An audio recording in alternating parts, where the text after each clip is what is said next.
Right. Hello, everybody. Welcome to Torn Tuesday, your weekly dose of all things Tolkien. And Cliff has joined the show, but he's not at his seat. I hope he's okay. I hope he didn't have a slip and fall. And maybe we do the whole show with his big empty chair. Anyway, my name's Justin. This is Torn Tuesday. We are live on Facebook and Twitch and YouTube. YouTube's our main one. And I love everybody coming in, all of our regulars, all of our new people. I hope you guys have notifications turned on for your YouTube app. That way, when we go live, you get the notification and you can watch along. And I believe... Hello there, everybody. Cliff got the notification. Hello there, yes. Well, I'm trying to get this microphone to be exactly where we need it to be. Hey everybody, welcome to Torn Tuesday.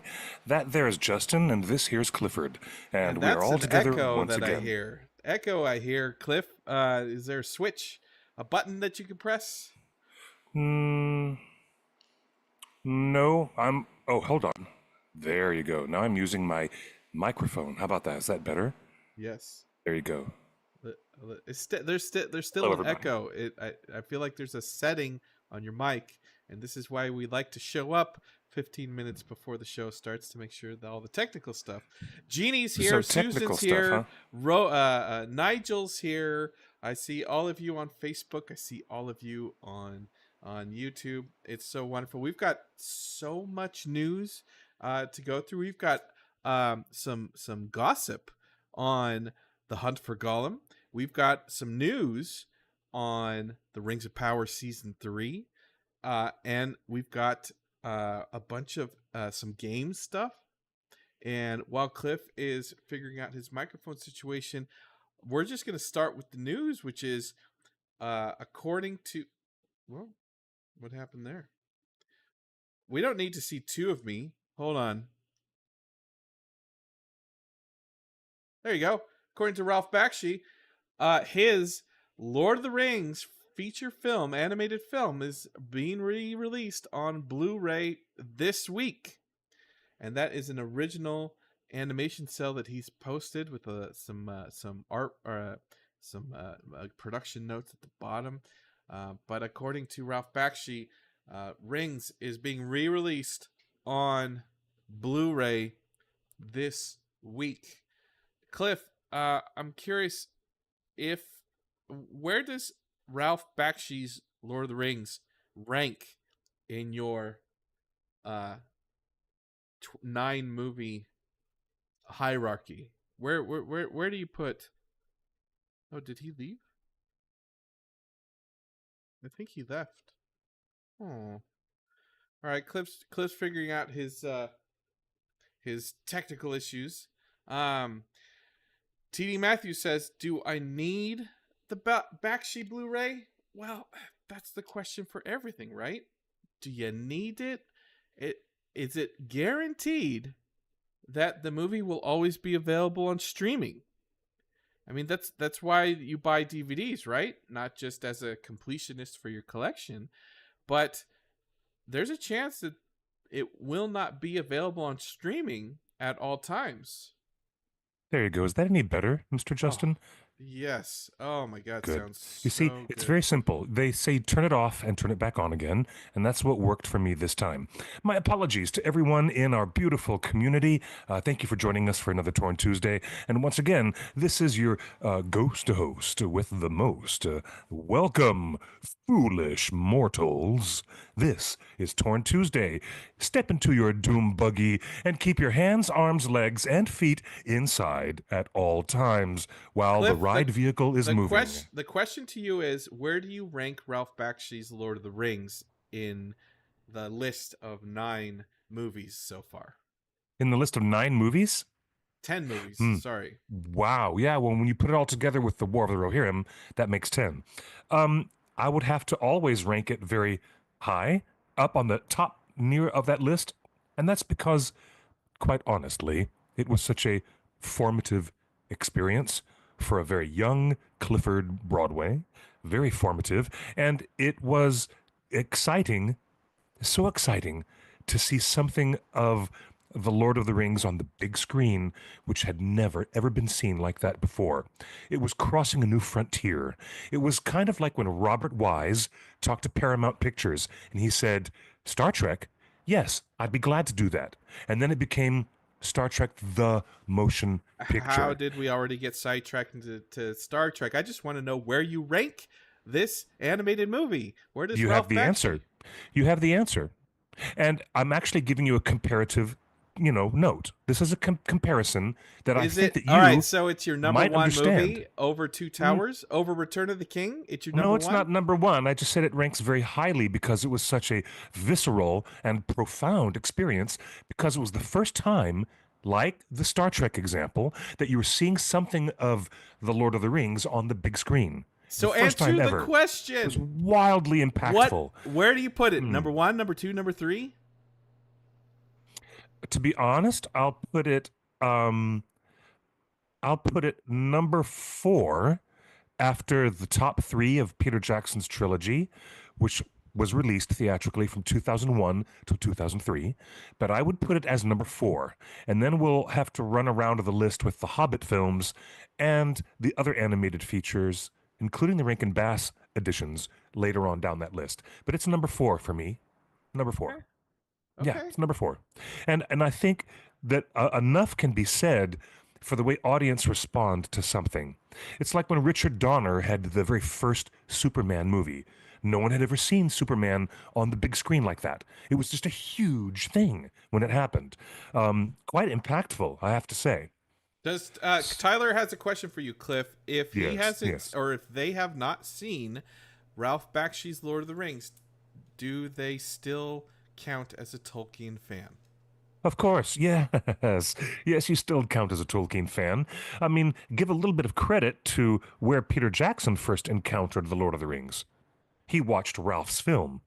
And then he picked up the books because he was so turned on by the storytelling, he wanted to read Tolkien. So, yeah, I would say that you can be a Tolkien fan like Peter Jackson got turned on by, wow, a cinematic representation. And then he dug into the books. So it happens for all of us in one way or another. It's what I'd call an evolutionary process.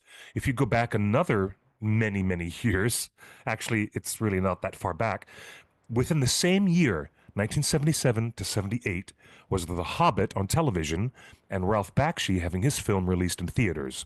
So you got to admit that in the late 70s, it was my mom and my big brother listening to all those Led Zeppelin records, and it was what was on the television. There was The Hobbit, which was on a rerun every year, and then the theaters had Ralph Bakshi's film. So in the late 70s, with all that was going on, the rock and roll, the extended countercultural movement that was still dwindling and kind of lingering rather through the 70s, everything was really like J.R.R. Tolkien. And our good friends at Tolkien Enterprises were publishing a newsletter on paper that they sent out to fans who joined the official Lord of the Rings fan club. And it was so Right. cool to get that 4 times a year, to get that wonderful envelope in the mail from Berkeley, California. It was very exciting. Well, we've It was got a so great much time. news. It was a great time. Cliff, can I ask? Just move your mic maybe 2 inches further away from your beautiful lips. No, no, don't you be fresh with me. You You're sound fresh, aren't you you? sound good, but you're getting papa. You were feeling. Hey, I should buy one of those fancy circle Yes. screens. Yeah, that'd be cool. Hey, I'm so delighted to see you there in the live chat. There's All Tim, right. TD Matthew, there's Anonymous Girl, and Vixan, Dark Fairy. Hello, Well, Katy. we hit Hello, a big everybody. milestone, Cliff. Speaking of animated Lord of the Rings, the most recent Lord of the Rings, which is The War of the Rohirrim, an Hmm. anime film by Kenji What a lovely Kamiyama. film. I really enjoyed that film. I really Look did. at this notification I got on my phone just before the show started, Cliff. Tell me. The Tell me. War of the Rohirrim subreddit on Reddit has passed 4,000 members. We are growing. Ooh, The War of the excellent. Rohirrim subreddit is growing at a fast clip, and we are 6 months out from when the movie came out. Oh, I I'm joining that sub right now. I'm joining the subreddit right now. Oh my gosh.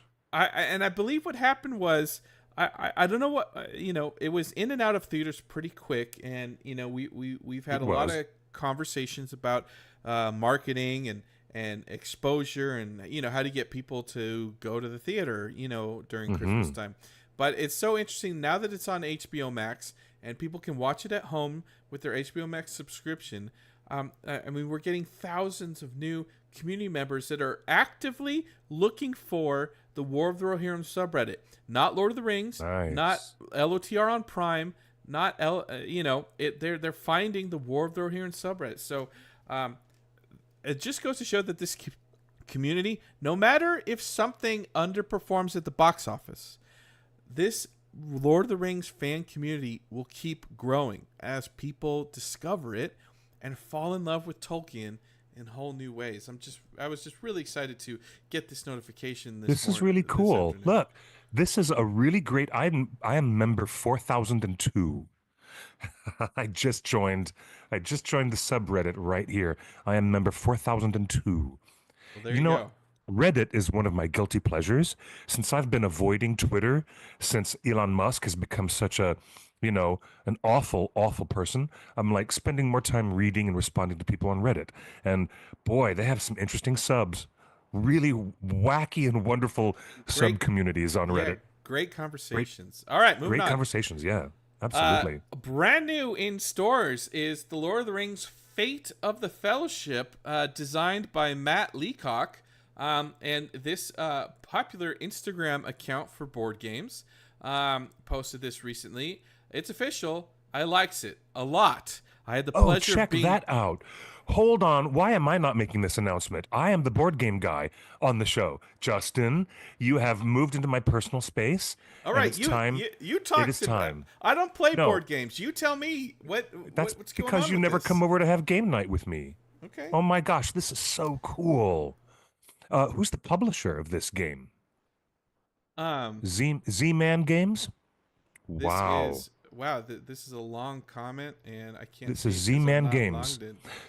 I Z-Man had the Games. pleasure of being taught the game by Matt Leacock himself, who started by acting as Sauron, controlling the Bad Things deck. Oh, this is a board game where the forces of evil are controlled by a certain deck of cards. That happens a lot, even in games like Disney Villainous or Star Wars Villainous. You use a deck of cards to control a certain character's aspect or their motivations or their intentions. For those people who play Betrayal at the House on the Hill, you might be familiar with this concept. Um, Previous tabletop games that came from our friends at Fantasy Flight include the living card game called an LCG. So if you ever play Magic the Gathering, you know that's a collectible card game. But the LCGs are living card games, and And they've this they've is been different designed. than that. This is a This is board this is an game actual tabletop from. game with this really cool looking cardboard tower of Aradur. Look at Yeah. how cool this is. It Everyone said has two characters with their own asymmetrical abilities. there That was sounds like a villainous game. there Yeah. was some concern from the board game community that this was just a simple reskin of an existing popular game. But this person posts this isn't just a pandemic reskin, and you're not playing whack-a-mole with orcs. It's been tweaked and improved that they instead spawn and move along paths so you can predict where they may go next and send your characters to battle and defend your safe havens. To Isengard, the How bar about that? the Barad-dûr dice tower. That is the dice tower. Look at that beautiful dice tower. That is the coolest dice tower ever. You know what? When you play Wingspan, you have a little dice tower that's in the shape of a bird box. And you're playing this game that is based upon the migratory patterns of birds. Believe Look it at the or not, it's true. Nazgul And figures on the you board right drop there. you drop that really cool dice into the top of the tower, and it rolls them for you. Oh, look at the meeples. There's little hobbit meeples. And there's little Nazgul on little crystal flyers. Oh, how cool. There's an abstract version of the map of Middle Earth. I have to get this game right Yes, you now. do. Yes, you I have to do. get this game Why? right now. Why don't Oh you my have this gosh. already? Well, I didn't know that it was published. This is the first I've ever heard of it. For anybody who doesn't know what Pandemic is a very, very, very big and popular game. We're talking about the level of board games that are called Euro games, and they're like higher level than Settlers of Catan. More complexities, more strategies, more moving parts. Oh, look, there's even a little ring, a little golden ring token. Oh, cool. You have a character card that lets you know what your character's abilities are. There's Gimli, Gollum. There's a Merry and Pippin character. I can see Legolas in the upper left. I am dying. I have to have this game right now. No way. It's a little elven brooch. Okay, now that might be an additive that the person just took a photograph. It might not be part of the components of the game. But oh, look, there's a despair level. Okay, now if you guys have ever played the cooperative game from Ravensburger called Horrified, a lot of games like that have a tracker, and the track goes from 0 darkness to the top of the level, which is usually 10. 0 to 10, sometimes 0 to 7, and you have to play the game before the terror level, in this case it's the despair level, goes all the way to the final end. Woo. Even the famous game designer Reiner Knizia made the most exceptional cooperative Lord of the Rings board game that has a shadow, a corruption track. And the corruption goes from the very light to the very dark. And you have to complete the game before the hobbits are corrupted on that track. This gives many Euro games a time limit so that you can do it within an adequate length of time before the forces of evil, represented by that terror track or despair track in this case, overwhelm the players. I'm really into this. It says, look at what he wrote in this paragraph. The Barad-dûr dice tower is the most necessary component in the game. God, I love that. That is so funny. Giving it such table presence, and I'm relieved it does not need dismantling for storage.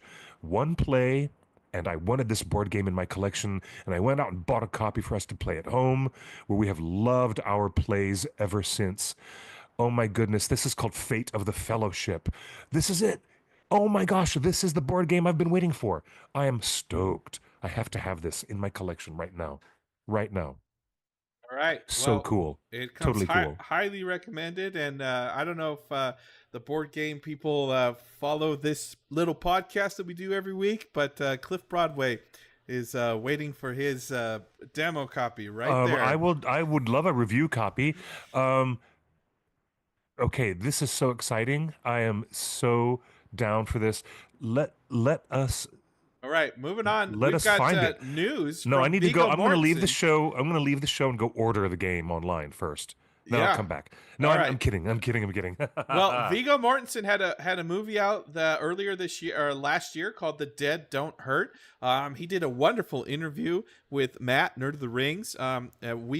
Cliff, you watched it, and there's a secret cameo by a famous object somewhere in Oh the yes. movie. Gosh, it's a beautiful movie. Really bittersweet and gorgeous. What a lovely movie.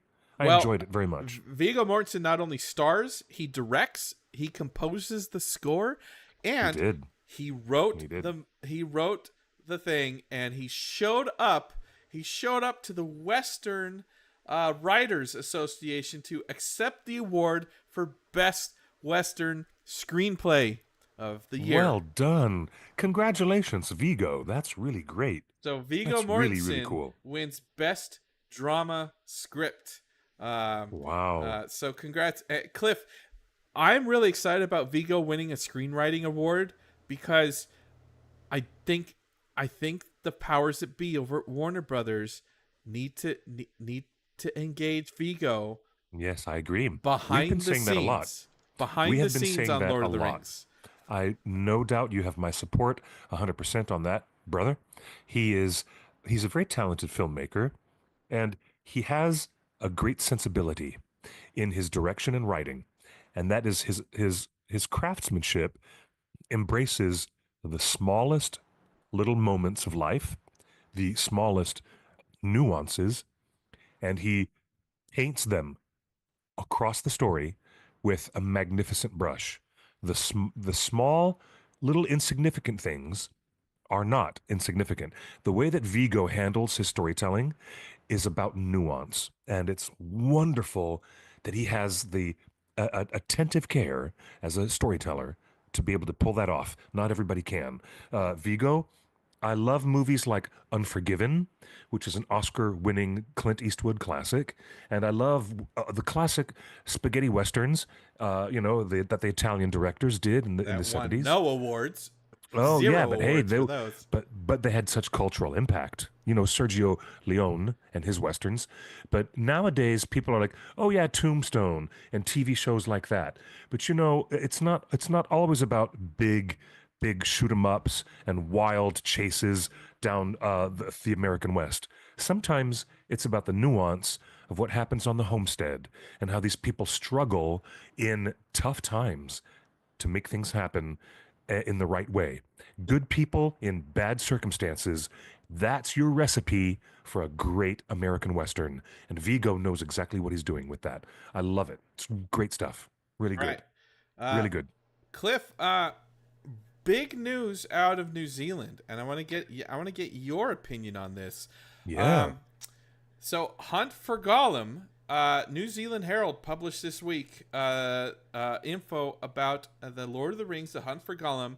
Confirms it will be shot in New Zealand, and it is set for 2027 release. That's all information we already knew, Cliff. Right? Yep. We all knew that already.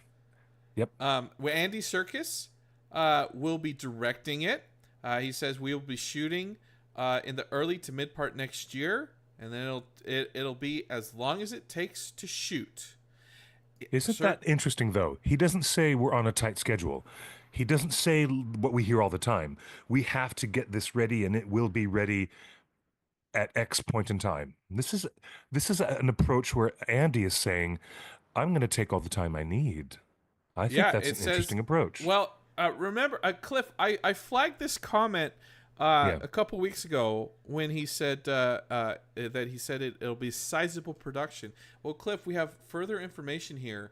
According to the New Zealand, according to the New Zealand Herald, which is a very reputable newspaper, it is, quote, poised as one of the most expensive future films to be shot in New Zealand. Warner Brothers did not respond to questions regarding how the Hunt for Gollum's production might be impacted by U.S. President Donald Trump's proposal for 100% tariffs on foreign-made films. So that's interesting. Poised as one of the most expensive future films to be shot in New Zealand. Cliff, there have been very expensive films shot in New Zealand. All the time. Let's start with Avatar. And Let's start with Avatar Avatar. 2. I knew you were going to say that. Let's start with James Cameron. Yes. So Avatar and Avatar 2 are two of the most expensive movies ever made, and they also made the most money ever at the box office, right? They hold the record. Avatar holds the records for biggest box office of all time. Not only that, the Hobbit trilogy was shot in New Zealand. The Lord of the Rings trilogy was shot in New Zealand. Cliff, up to now, I was under the impression, according to Philippa, that they were pursuing smaller scale stories, and they would make smaller films set in the Middle Earth universe. I want to get your feedback. I want to know what you think about this comment, as The Hunt for Gollum could be the most expensive film shot in New Zealand.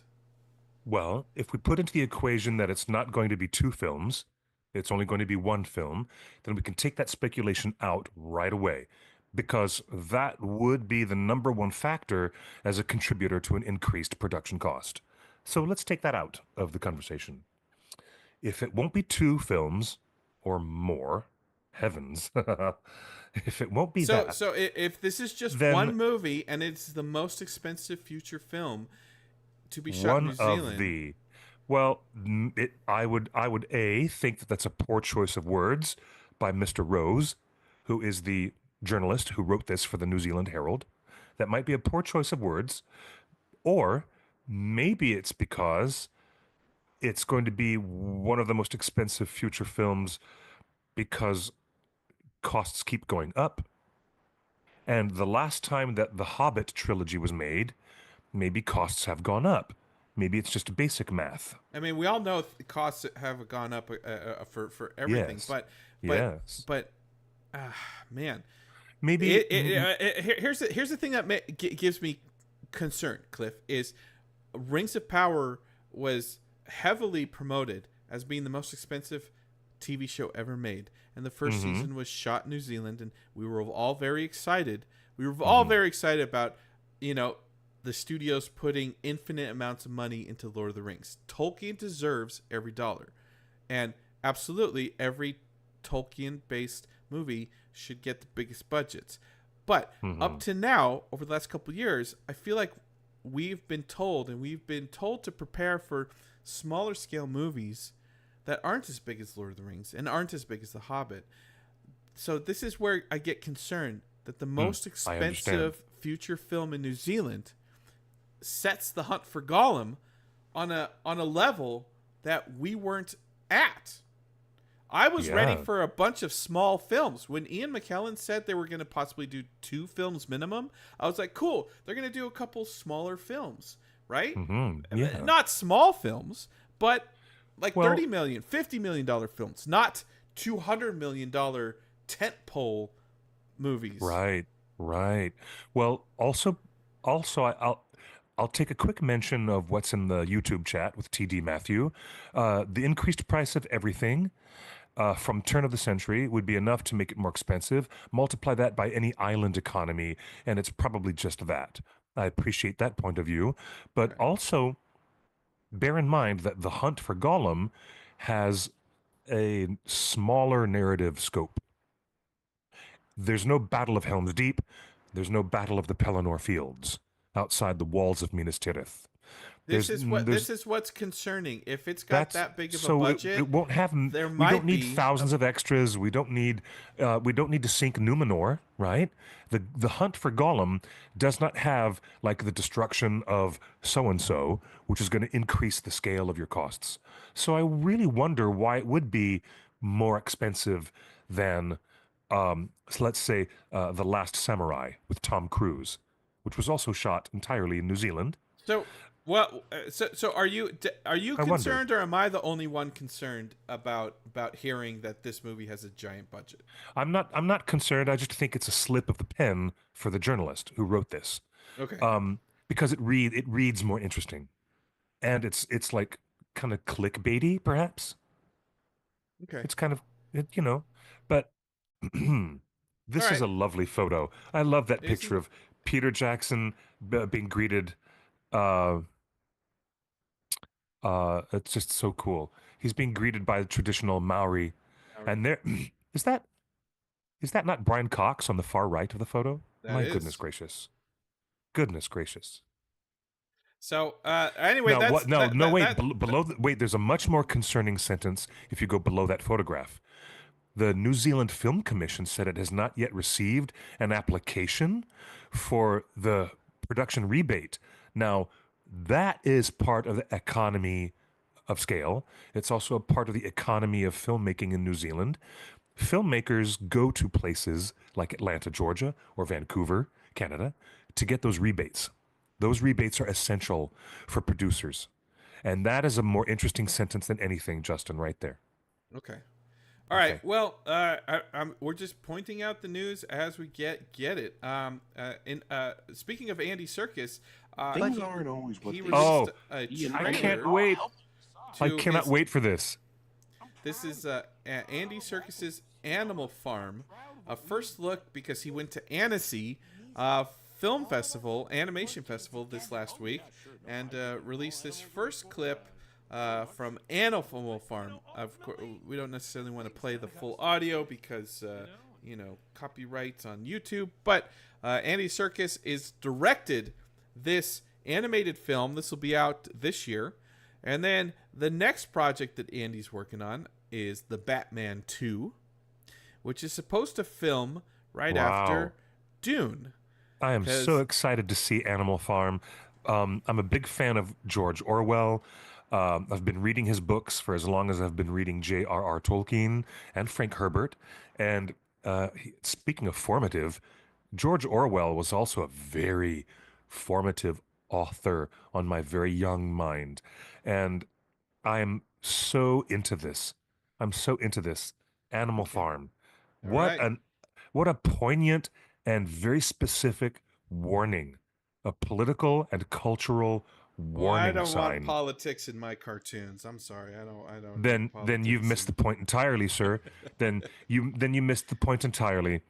Then how can you watch other animated films like Takahata's seminal movie I Tom don't. Poko? I don't. How can you miss out on other movies like Watership Down, the Didn't classic adaptation of the Is that the Richard one Adams with the bestseller? rabbits? Is that with the That bunnies? these are stories where the analogy is the point. The point of Animal Farm is the incredible, powerful analogy. So don't miss it. Do not miss it, kids. Justin's going to be sleeping on it, but I tell my audience do not sleep on a powerful parable. A parable has so much importance in storytelling. It tells us something about our human condition, whether it's pigs and donkeys or rabbits trying to find a new home in the British Midlands. Come on, this is storytelling that That's not what cannot be I want out of overlooked. my movies. All right. Well Well, then, womp womp womp. speaking of Hunt for Gollum, Too bad. we've got some big personal news, and we're so glad to share this exclusive Red Siren exclusive with our Torn Tuesday community. We've got a brand new exclusive news bit. This one hits close to home. We've been sitting on this a while. It's been a long time coming. So much conversation, so many contract negotiations. But Cliff, I think it's time. I think it's Oh time gosh. we Oh announce. gosh. What do we have? What do we have here? We're gonna be losing one of our co-hosts here. One of our co-hosts are gonna be leaving Torn Tuesday because the workforce has called to them, and Yes, indeed. and one of the hosts has disappeared. It's going to be disappearing sometime soon. You really are preparing the audience, aren't you, Justin? My goodness. Well, I got approval from the studio that we could announce it, and Cliff, I'm just so excited to see what this next adventure holds, because Yes, sir. we are so excited to announce that Cliff Broadway will be taking over from the recently deceased Ian Holm as Bilbo Baggins in Hunt for Gollum. This is his first makeup test. That is so not true. Weta. Cliff, Crazy. I saw the camera test. It looked fantastic. That is so not true. You totally embody this character, and don't. And I love the fact that Andy Serkis hilarious. has listened to us, and we said you have to so recast funny. these characters. Do not unalive. You know what? In the wig, Ian it looks Holm. like in the wig I could do it. In the whole costume, maybe I could, but no, that's really funny. That's not. You guys, he is yanking your chain right now. The truth of the matter is that I'm not involved in that production at all whatsoever. If they did call me, then I would jump to the chance. I would, by all means, I would jump on the chance. Wait, are we not if I supposed could. to announce this, Cliff? Because the studio people I was talking to said we can reveal this week. That's so funny. Well, you look great, by the way, with hair and with the jacket and the vest. You. You look great. It's quite different, really. Hey, Cliff, can you give us a you, sample Eruvandi. of your Bilbo dialogue that they had you audition with? Yes. Sure. Yeah. No. Okay. I'm so gagged right now. You are so funny, dude. I can't even. You are so funny. Okay. Look, I personally, I love AI. I would love to see Ian Holm brought back in the new Hunt for Gollum movie, but most fans disagree. That's really funny. And you've been the biggest champion over recasting. You've been like, no AI, no AI. Well, Cliff, congrats. No AI. Okay, you know what? I'll do it. Tyler says I'm giving Ebenezer. You know what? Well, Jacob Marley was dead to begin with. That's the opening sentence of Dickens's classic. Okay, I'm losing my mind. Well, I'm losing my mind how great this is. I mean, this is you look hilarious. great. You look great. I would, you know what? I'm not Bilbo, but I could play him on stage. If you put me in the right costume as a stage actor with a lifetime of experience being on stage, then I would love to be like in the stage production of The Hobbit. That would be hilarious. To play older Bilbo, Well, looking you're going back to on be his in the movies. time. This is incredible. You're going to Would cement you your stop? and Cliff, just like No, John no, Rhys no, Davies no, before no. you, No, no, no, no, no. and just like Gil Galad, You're Benjamin so Walker funny. in Rings of Power, uh, we've been told by the studio that you're going to be double duty it on the Hunt for Gollum because they needed a body double to perform Gollum when Andy is directing. So if Andy Right. it needs a shot but he needs to Yes. direct it, they needed a body double. Well, Andy and the effects wizards at Weta Digital have sent this over. Cliff, you're gonna do great. This is just absolutely fantastic. I am dying. I am dead. Okay, there has to be a limit to this because that's not even happening. That is not even happening. All right, you have to stop now, Justin. I know you've been busy working on this behind the scenes, but you have got to stop. Oh my God. Okay, look. Um Give us your best uh Gollum. How are you going to sound on set? Obviously, you're going to be replaced with Oh, Andy's final motion capture. I would never assume to do what Matt Nerd of the Rings or what Andy Serkis can do, but you know what's kind of funny? That's how I feel when I'm hungover. You know that is so like my hangover the morning after. That is my hangover photograph. When I've had way too much partying the night before, some somebody must have been sneaking around in my apartment and taking photographs of me after partying at the karaoke night all night long. Um, I mean, that's what this is Andy told you to channel in your performance. I mean, this is too it's great that. funny. This is too funny. Well, I'm look, dying. guys, why would I do Cliff Arwen? Why would I do Arwen? He's not going to play Arwen. Well, Cliff we already had Broadway we, is we Bilbo had Chris Baggins. Parada. No, Chris Parada dressed up as Arwen once, so that happened. That did happen. In the history of the OneRing.net, we will never let Kalasuri forget his Arwen when he was in that costume. He lost a bet, and he was good on his bet, and he came dressed in drag as Arwen, and it was really funny, really hilarious. Um, Well, I'll Cliff, tell you, this is really exciting because, as we this is know, Hunt for really Gollum fun. takes place between Bilbo's birthday party and the Council of Elrond.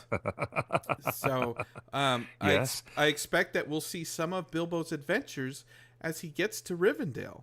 And I wonder if he has any companions. Obviously, you can't tell us much. I don't know if you've read the script or No, not. I haven't read the script. I know that Phoebe Gittins and Artie Papagiorgio is work. They're hard at work on the script right now. Um, Thank you, Otaku Senpai. No, I wouldn't make a bad Bilbo after all. Oh come on, Gandalf.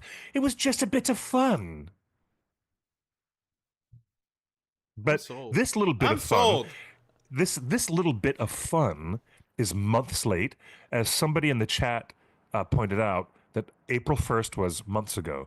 So you're too late for this. This should have been on April Too 1st when we late. should. What do you Too mean? The late. studio just gave me this amazing costume. Just fantastic. Well, I'm really excited for you, You are Cliff. so funny. Cliff, we're gonna miss you. We're gonna miss you here at Torn Tuesday. I don't know what I'm You're gonna not do going to without, miss me. I'm not going anywhere. how Justin, who am I you gonna have bounce to off of, Cliff? Who am I gonna bounce off of? Like The you bring walls? knowledge, like you usually do. you- You bounce off the you walls bring all the so time. much lore knowledge, and Oh my you gosh. you correct me when I'm wrong, and I really appreciate that. But Cliff, I agree with you. Once in a lifetime chance, if it's Torn Tuesday or playing Bilbo Baggins in the Hunt for Gollum, I would do the same thing. So This is so funny. so This is so terribly funny. and as we just reported, Andy Serkis said they're going to start filming in February of next year.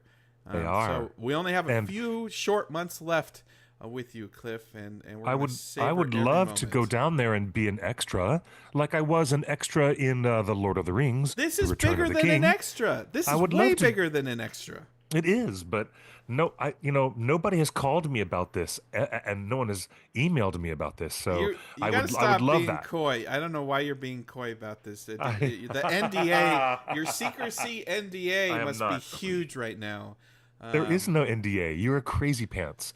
You are crazy pantalones. You are so all crazy. right. Well, we got more casting news. Besides being the stunt double for Gollum. That away. Orlando no, this Bloom. happened. This actually happened. Orlando Bloom and Katy Perry, who are married, have split up. Oh man, I thought they were in it for the long haul. I really did. What a great, beautiful couple. I really thought so too. They were one of my favorite Hollywood power couples. And the reason why is because they weren't always flaunting it. They weren't always pushing it in our faces. They didn't go to the Met Gala to be like, look at us. They didn't go to the Oscars to be like, oh, look at us. And they kind of kept their business to themselves, except for those nudie photos where Orlando was running around the back swimming pool. Oof. Remember when Orlando was running around all naked? Yeah. Naked. And you everything spell naked, Nekkid, naked. That's how you spell naked. Well, Cliff, what do you think of this? Orlando Bloom wants to return in Hunt for Gollum, but he says AI would have to come into play. Do you think... Because his face has changed from that time when he was barely 22 years old. Look at the difference. His face has changed. Yeah. Look at the difference.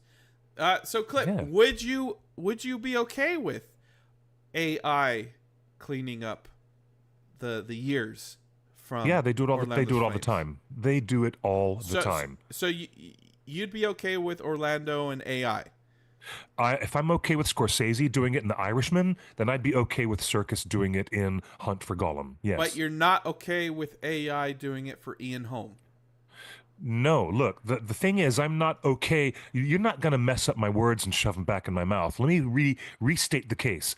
I am against generative AI stealing and plagiarizing artwork from hardworking artists. It's all above board. The contracts are in place. Chairman, I reclaim my time. Thank you. Thank you, Senator. It is my time.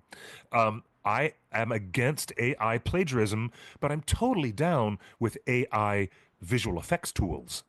It's totally cool to have things like the massive engine to create battlefields filled with individual orcs and elves and dwarves fighting on a battlefield. That's not what we're talking about. We're talking about character performances. I'm talking about using VFX tools, not stealing artwork from hardworking artists. The same technology that would de-age Orlando Bloom. It's the same technology that would bring Ian Holm to screen. The same exact piece of software. Oh, like they did in the Alien film. Like they just did in Alien Romulus. Just like they did in Alien Romulus. So Ian Holm's family has already said they're okay with it. Yeah. So I'm asking, why are you okay with Orlando Bloom using AI, but Ian Holm, with full approval from the family, why are you not okay with that? How many times have I actually said I was against Bilbo being recreated digitally? They did it for Grand Moff Tarkin, in Rogue One. They did it for, they did it for Princess Leia in Rogue One, more specifically. So it's not, de-aging Orlando Bloom the way they did in that X-Men film or they did in The Irishman is totally fine. But, it wouldn't hurt if they recast the role they did with the three Hobbit films. They recast the role to be Martin Freeman. We have been in this position before. So what would you prefer? What would you prefer for the Hunt for Gollum? Would you like a recast of Legolas, or would you like an AI de-aging of Orlando Bloom? I would like Orlando Bloom to be there and have digital perfection make him look younger than he did in the Hobbit films. Interesting. Because the shape of his jaw line, the shape of his face is changing. You know, we're all getting younger here. Like I like to say, we're all getting younger every day. So what's the problem? Oh, look at that handsome man, Orlando Bloom. Who can say no to that? Who could say no to that face? Oh That my gosh, look at the difference. You know what? Click back and forth. Do that again. Click back and forth. There's just, it's all there. Everything is still there. The symmetry of his face, it's still there. But to get rid of crow's feet along the eye lines and to get rid of it's gonna be an AI face replacement, which is the same technology they would use on an on the actor with Ian Holmes' likeness. It's the yeah, same I get it. technology with Ian Holmes. I get it. I So, totally get it. so would you be okay And with Ian Holmes? yes, yes, anonymous girl, you're quite right. He is. He's still sizzling, hot, good-looking, leading man.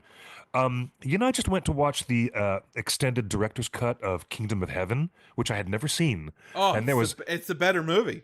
it's the much better movie, It's a and much better movie. it was really, really good because I had never seen that version, and it was so very, very good. And there's Orlando, and opposite him is the evil guy is Celeborn. It was Martin Sokas, the New Zealand actor That's who right. played in the Fellowship of the Ring, and also in The Return of the King in that brief moment. So Monica says he's no longer elvish. Handsome, yes, but he's a man now, not elvish looking. Yeah, well, after seeing him in Carnival Row a couple of years ago, I still think that he can do it. He's a very talented actor. He could do anything that he wants to do. But to de-age him, we have to We say this have the out front. technology. We have the technology. We can rebuild him. The $6 million elf. He will be the $6 million elf. Okay. Uh, You're not even joking. He'd probably charge him $6 million. It probably would, yeah. But because the fans would want to have him there. The thing Would that they're going to they? have to, yeah, of course, the fans would want Orlando there to see. The question really that we've talked about many times, but I'm happy to bring it up again, is Viggo. Let's talk about what they're going to bring back Viggo I don't want to get into that yet. I just want to or talk not. to Are they going to Orlando. recast? Now, what's that situation going to be like if they recast a different actor to be younger Let me Strider, let me and ask then you they bring Orlando back? No. What's going to Cliff, happen? would you be okay with nearly every actor coming back, but everybody's face is AI? Vigo's, Orlando's, Ian's, Ian Holm. You know what? It's gonna cause a lot of persnickety fans who, the persnickety types of fans, and they're just gonna make endless YouTube videos endlessly Well, about, what do you oh, want? why did What they would you be de-age? okay with? Would you be okay with all the original actors with a bunch of Well, fake faces? you know what? There were a couple of stumbles that Scorsese had with his Netflix release of The Irishman, and Sure. he got Best Picture nomination regardless. But they were de-aging Bobby De Niro and other actors, and it looked a little bit wobbly sometimes. Sometimes It's it looked only gotten great, better. That was 6 years ago, Cliff. but it's It's gotten. only That's exactly the point. Thank you. Actually, yeah, that's the point I was just about to say. yeah, it's It's gotten years better. and years later. The technology is So wildly we're in better. the summer of 2025. Where is your Yes. stance right Yes. now? Do you want Yes, all I of do. the actors to Yes, I come want all back, the actors back, and I want all of them to be de-aged or not. I don't really care. You, except for Ian Holm? well, Ian Holm is the one exception. What about Christopher Lee as Saruman?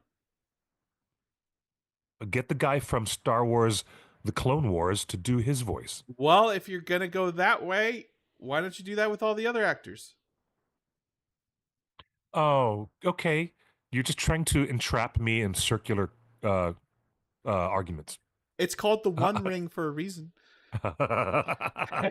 um, All right. That's at enough. this point, I just want to. I'm entirely comfortable with the way that the CG toolkit has evolved over these years. I'm really comfortable with it. And if the fans have anything to say, there is a lot of there are proper grammar. There are a lot of fans out there who say, go ahead and recast.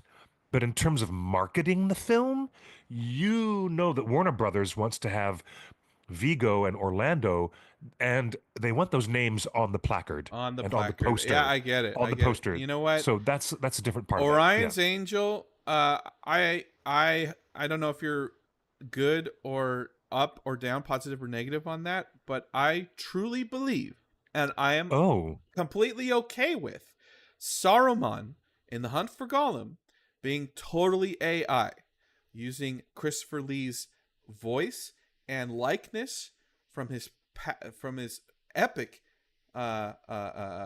volume of filmmaking. Um, I'm ready for completely CGI Christopher Lee as Saruman. like a completely CGI Grand Moff Tarkin. And let me remind everybody. Yes, exactly. And let me Yeah. remind everybody, Peter Cushing, who played Grand Moff Tarkin, He did. was Christopher Lee's best friend in the whole wide world. No joke. And Yes.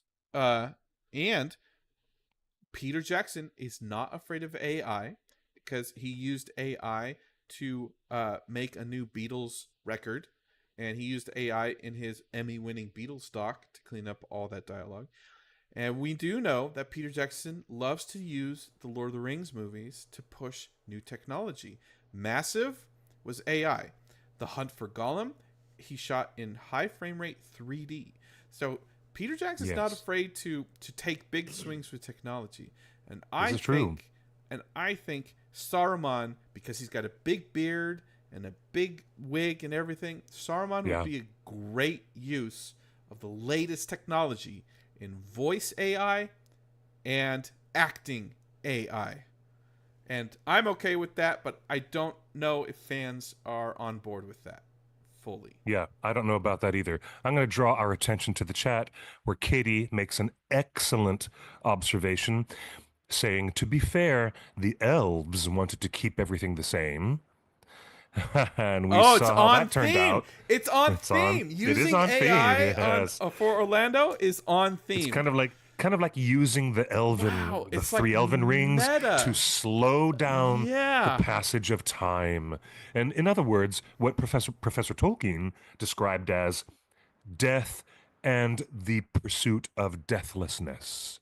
Very interesting. Very interesting. All right, we got more news. Let's jump over Yes, to more Rings of news. Power. Hey, Stranger Things guy. That is Jamie Camel Bauer, who is the Jamie's biggest wearing the star. Sauron. Oh, that classic Sauron shirt. Wasn't that from Hot Topic? That is such a Hot Topic shirt. It really is. I love it. So Cliff, people have been wondering, and we keep complaining about this every week. Justified. Amazon still refuses to announce any actor and what role they're playing. So we're on this stupid Well, little goose that's chase. on them. That's on them, and they should not be doing it that way. They're they're not able to garner as much interest in the show by keeping their little secrets the way they do that. Whatever. Well, Cliff, we got a hot Green Dragon gossip of who Jamie Camel Bauer, we call him JCB for short. I love JCB. He's cool. JCB, we got the latest Green Dragon gossip, Cliff, and you're gonna have to tell me who this character is because I have no background information on this. Oh goodness gracious! But the latest Green Dragon gossip is Jamie Camel Bauer is Bungo Bingo Bolger. What? Who's Bungo Bingo Bolger? What? That's what I wanted to know, Cliff. Who's Bungo? You mean? Well, there's a Baggins named Bungo. And that's in the. That would be. You think so? So this guy might be related to Frodo Baggins. Bilbo's father. That's Bilbo's father. Bungo Baggins is not Bungo Bolger. So that's I don't what you're confusing surnames in Hobbit genealogy, and you know how important Hobbit genealogy is. Okay. So this Fellowship of Fans who said this? No, I think this is just a. I think this is just a Photoshop. But we actually Okay, do have real. that's funny. We actually do That's have so funny. real hiring news for Rings of Power. There's a new cinematographer, Gavin Oh, Finny, who okay. worked on Good Omens and Wolf Hall, Oh yeah. both beautiful shows. And Cliff, you and I have talked about this offline many times. Good Omens is an Yes. incredible looking show. Yeah, Good Omens was a great. It looked great. It was the way they photographed it was great. Do you know when they shoot all these shows like The Sandman or The Good Omens? When they shoot these things in England, they have the best cinematographers in Britain. It's amazing what these cinematographers can do in the UK.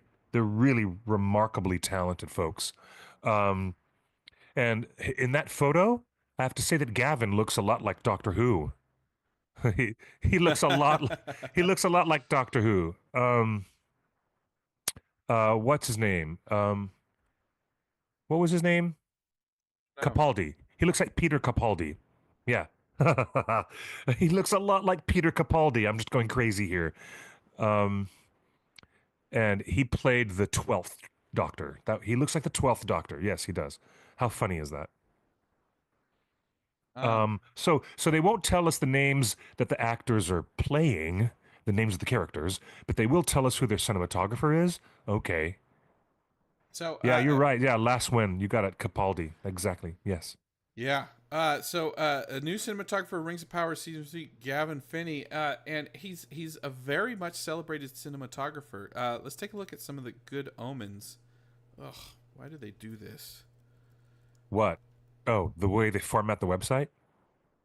Yeah. And you're right. Katy is correct that Bingo was the original draft name of Frodo Baggins before Professor Tolkien tore everything up that he was writing. And then he rewrote all those opening chapters and he changed the name from Bingo to Frodo. So that actually did happen. So Yeah. you can see that this cinematographer has experience using video walls, not unlike the Mandalorian, That looks like Max Headroom. for some of the driving scenes in Good Omens. Again, Good Omens is such a fun little show, and so you can see these are all video walls that they're shooting the driving scenes on. There's a lot of heaven and hell in Good Omens, and Yeah, so the cinematographer has a lot of experience, he um, does. and some of his stuff looks really great. I mean, some of the stuff in like it's moody. You definitely get a sense of Victorian England in the way that the light throws itself, Yeah, and the there's way a he's doing haze in the natural air. light outside of that bookstore, that's Yeah. great. Um, Yeah.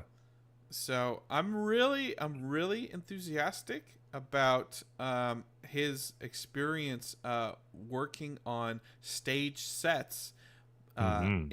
in these Wow. visual effects style shoots. Again, you can see these are all video walls. So Wow, yeah, that is so cool. Gavin Finney is a huge get for Rings of He Power is. season 3, and it may mean that they're going to move a lot more production indoors and start shooting on LED walls and Yeah. using some screens. Yes, Um, I did say that, Monica. I'm dating myself terribly. I'm an 80s child. I'm an 80s child, so I'm dating myself. That's why when I watch Stranger Things and they're playing, the Dragon's Lair uh, Laserdisc animated game that was animated by Don Bluth, none other than animation master Don Bluth. And I'm like, oh, wow, that's how I grew up in the arcade, wasting my quarters on Dragon's Lair. Oh, we have breaking news on theonering.net. Justin, Dragon's Lair has been announced as a new live action fantasy adventure movie starring Ryan Reynolds. So type in Ryan Reynolds Dragon's Lair. We have breaking news right now that I didn't tell you about. See, it's time to turn the tables, ladies and gentlemen. Usually it's Justin who is surprising me with these funny things. Now I'm surprising him with these funny things. Ryan Reynolds is going to be Dirk the Daring. So instead of doing a real animated 2D hand drawn movie adventure of Dragon's Lair, where he has to go and rescue Princess Daphne from the clutches of an evil dragon, just like the voiceover says at the opening of the video game. It's going to be Ryan Reynolds' big next leading role as Dirk the Daring.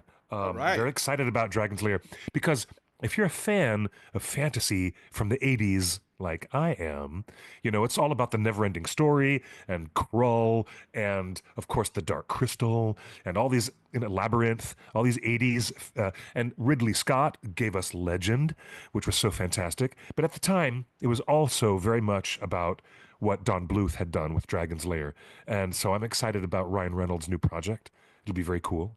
Right. Very cool indeed. And I've got some side news, and this is really exciting. So right before Lord of the Rings started filming in New Zealand, there was another big film, that was filming in Australia, right? Using a lot of the same crew as Lord of the Rings. And in fact, the same executive producer of Lord of the Rings, Barry Osborne. Oh, that is Barry Osborne, yes. Was executive producer of this other movie called The Matrix. That's right. The Matrix producer jumped from finishing The Matrix right into Lord of the Rings. And guess who he brought with him? Hugo Weaving. He brought Hugo Weaving. That's exactly right. He did bring Hugo to the project. So, and of course, The Matrix was a Warner Brothers release. Well, folks, I wanted to spend the last couple minutes in the show showing you something that I went to this weekend. And I truly believe it is the future of movie going. I love this. This is so cool. This is so cool. There's a new thing that's opened here in Los Angeles, and I believe there's others in other cities like Dallas, Texas. It's called COSM, COSM. It is a sphere. It is a video sphere screen. You've heard of the $10 billion sphere in Las Vegas that holds 15,000 people? Well, this is like a smaller version of the sphere. This venue probably holds 500 people, so that it's the size of a typical theatrical auditorium. But the screen goes all over you. It's a dome. Remember those planetariums, Cliff, where you go and watch the stars and the screen was all around you? Of course, yes. Imagine a dome screen that's 8K resolution. It's higher resolution than your TV. It's 8K. And so what they have done is, with The Matrix, they show the movie on the middle part of the dome, which is all around your vision. But then they've created extra CG media, extra CG stuff around the frame of the movie, because the movie so cool. The movie screen is square, is rectangle, right? So everything around your vision. And that is COSM. It's basically watching a movie in a dome. And I went with my friend Rocco, and I've got a video here to show you. This is very exciting. I have to see this. So check this out. And I don't have to drive all the way to Las Vegas to go and see this. This is really cool. Really cool. Let's play video. I have entered the Matrix. This is not a joke. I went to a venue in Los Angeles called COSM and saw the movie The Matrix in a new format called shared reality, where they played the movie on a giant 12K screen. Think a slightly smaller version of the Sphere in Las Vegas, but it's in Los Angeles. And they played the movie with added effects around it, added simulation to enhance the movie and expand it across the dome, out of your peripheral, up above you, and sound coming from all around. Even the LED of the theater was in time with the film. But the best part was they fed us food from the film during the scenes. During the Ignorance is Bliss scene, they gave me the steak. It's dark, you can't see it. But then the Oracle scene happened. She said, have a cookie, and the waitress handed me a cookie. This was the greatest day of my entire life. Nothing will ever top this. This is my final video. Goodbye. That's hilarious. How fun is that? That's really fascinating. So Cliff, this dome experience is so incredible. I can't even start to Goodbye. describe. Um, I have entered the let me see. Matrix. Oh wait, This That is let's. so cool. What is that? What the heck? That's my feed. You have the weirdest feed. Look at this. Watch this. Oh my. What? Watch that again. Wow. That is so interesting.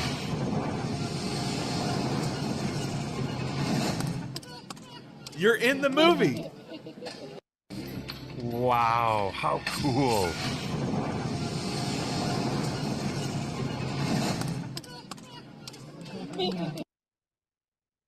Wowzer browser.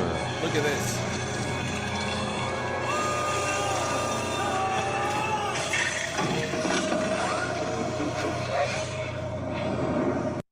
Look at those towers, how they're all around you. Wow. My goodness, that's crazy this. pants. And many of them are so inert, so hopelessly dependent on the system, that they will fight to protect it. Like I said, the screen is all around you and raining down from the heavens. Understand? Wow. I gotta admit, that is impressive and kind of bonkers. It's bonkers. Like, how cool is that? So, Cliff, I think that's amazing. Wow. This is a Warner Brothers film. They've Yeah. in a brand new 360-degree format or 180-degree format. 180 degree with 8K resolution. I want Lord of the Rings in this format. To be like that? That would be amazing. That'd be really amazing to What- see Peter's original trilogy like that. That would be great. I mean, think of all the opportunities to build out the Shire even bigger in your screen. Imagine Like- being just as Laswen in the chat said, imagine being in the mines of Moria with the weird pillars all around you and the carved dwarven rock walls all around you. What an immersive experience. Please, the question that's on my mind, please tell me, what was the retail ticket price to have the movie and the food all, what was that? What was that ticket price? What would you pay, Cliff, for an experience like this, one of a kind? That looks like a $75 or $100 experience. It's really. $100 a ticket. Yep, that's what I thought. It's $50 if you just come to see the movie, and you can buy drinks and popcorn if you want. It's $100 for the whole timed food experience with the cookie and the steak. So imagine awesome. Lord of the Rings, where you get served potatoes and you get potatoes served and rabbit stew, and birthday cake. And salad with Denethor, where you can eat your own red cherry tomatoes and bite into the tomatoes right then at the moment. What about lava cake when Gandalf is fighting the Balrog? Lava cake? Oh, that would be fun. Oh, lembas bread. They'd serve you Oh my lembas God, bread. lembas bread? Yes, they would.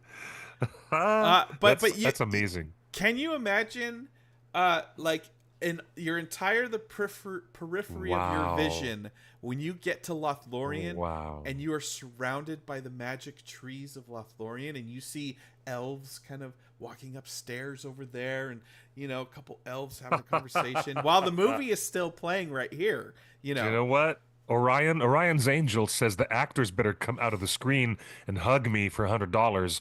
Well, Orlando Bloom is single now, so maybe he'll come out and hug people because he's single now. Maybe he'll do that. Well, folks, I highly recommend if you enjoy unique movie-going experiences and you live in Southern California, COSM, it's near the new stadiums in Inglewood, so it's part of the complex where the new NFL stadium is and the new basketball stadium is. My goodness. So it's its own building. I highly recommend it. I haven't been able to stop thinking about it for the last 4 days. This is the highest recommendation I can give anybody on anything. You need to see this. You Is this need to better see. than? Is this more immersive and crazy than the 4DX motion seats with the atmosphere and the Oh, wind? 10 times, 10 times Wow. 4DX. Uh, Wow. because the screen is all around you. It's Yeah. overwhelming. Like, can you imagine when the Balrog Wow. arrives and the Balrog is towering over you, like literally? Oh, I can't imagine. There's a whole it's a whole visual treat. And the Matrix, as a movie, it holds Yeah. up very well, Yes, very it well. does. Of course. And just so the food and everything, it's a bit pricey, but I promise you, not one person I went with has has had second thoughts about going again. That's so exciting Every and so dollar, cool. you walk out of there just feeling like you just experienced the movie for the first time. That's really how it feels. And I don't want to spoil it, but there's a couple famous scenes in The Matrix where the whole environment, like when it goes into bullet time, Yeah. oh man, I like my heart How was cool is racing. that? It's so cool. So I highly recommend Matrix at COSM. It's only playing there for the next couple months. They said it's only scheduled to play there until August. So I highly recommend looking for Did you COSM. say did you say it was down there by the Intuit Dome? Yes. Okay, right next to the Intuit the dome. Yeah.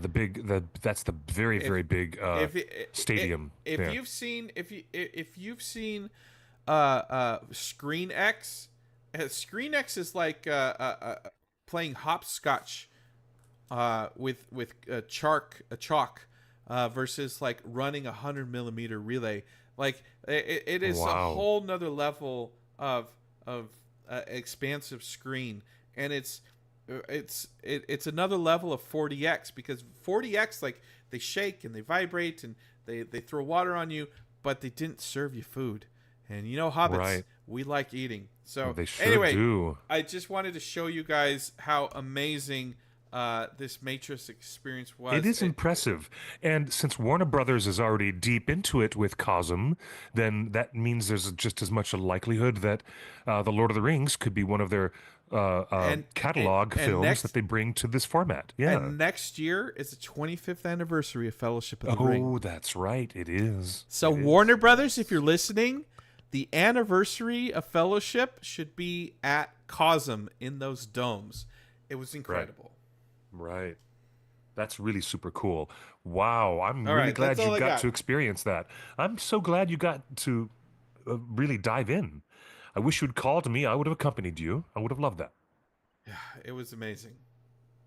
Mm-hmm. All Well, right. the FOMO is real. Let me just say that. Um, Warner Brothers, you know what to do. Let's do this with Fellowship of the Ring and see what happens next. Um, what a wonderful show we've had today.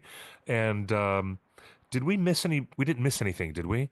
Um, no, I think we covered all the news that's fit to print. Um, I have to say that it is really lovely to come back every week and to see these beautiful people who are here with us in the live show.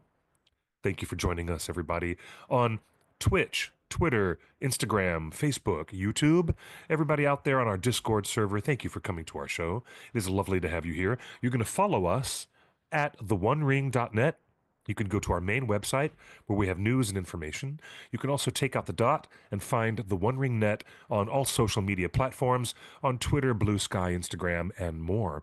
Myself, Clifford Broadway. You can find me at QuickBeam2000 on those platforms. This was a very exciting show, lots of energy. I'm sorry about Katy and Orlando having a breakup. I'm really sorry about that. But Orlando, give me a call. We can go out to karaoke together and have a good time. And I'll introduce you to some beautiful friends of mine in case you're, looking for a new lovely lady who's going to be your prime time. I know some wonderful, beautiful people who would, like to hang out with you. Not the least of which is me. I'll be your wingman. I'm actually volunteering myself to be Orlando Bloom's wingman. Not that he needs one at all, mind you, but that would be a really fun job to have for a little while. Everybody, take good care of yourselves. Look out for one another. Look Oh out for yeah, those people. and our What? Discord What? our Discord mods yell at me. Thanks for the reminder, TD Matthew. We are doing a rewatch every That's week right. of The Rings Rings of of Power Power. rewatch. Yes. So What episode are you on now? this coming Sunday at noon, we're Yeah. going to be watching season 1, episode 4, which is the second Numenor episode. And Yes. so that we are on season 1, episode 4. You only have to watch one episode. It's at noon Pacific, 3 p.m. Eastern. Everybody jumps into Discord. You can join a voice chat. There's also a text chat if you don't feel like talking. And That's lovely. the conversations are so wonderful because we're all wide-eyed and well aware of what the show is doing at this point. So it's interesting to go back and watch Rings of Power And revisit. Yeah. and revisit it and see how, whether some of the decisions that they made are holding up. Now that the secret is out and it's everything. So the rewatch continues this Sunday at noon Pacific with Rings of Power season 1, episode 4. Absolutely. That sounds fabulous. Be there or be square. You guys are awesome. Thank you so much for joining us for Torn Tuesday, our lovely little corner of the interwebs that we do every week. Tuesday, we'll be here again, 5 p.m. Pacific time. Next week, same bat time, same bat channel. That's a little Alfred Pennywise Andy Serkis reference for you, for all you folks out there. And I wish, sincerely, best of luck to the screenwriters who are busy, very busy working on The Hunt for Gollum. And I wish the very best to the new cinematographer at Rings of Power Season 3. They're hard at work. You will not close the show on that image, sir. I disavow you forever. Go to the Bilbo one. That's better. All right. And so we say to everyone, look out for one another, please, and look out for those people in your communities. Look for the helpers, as Mr. Rogers once told us. Good night, everyone, and good luck. Or better yet, buenos noches y buena suerte. Bye, everybody. Gonna miss you in New Zealand.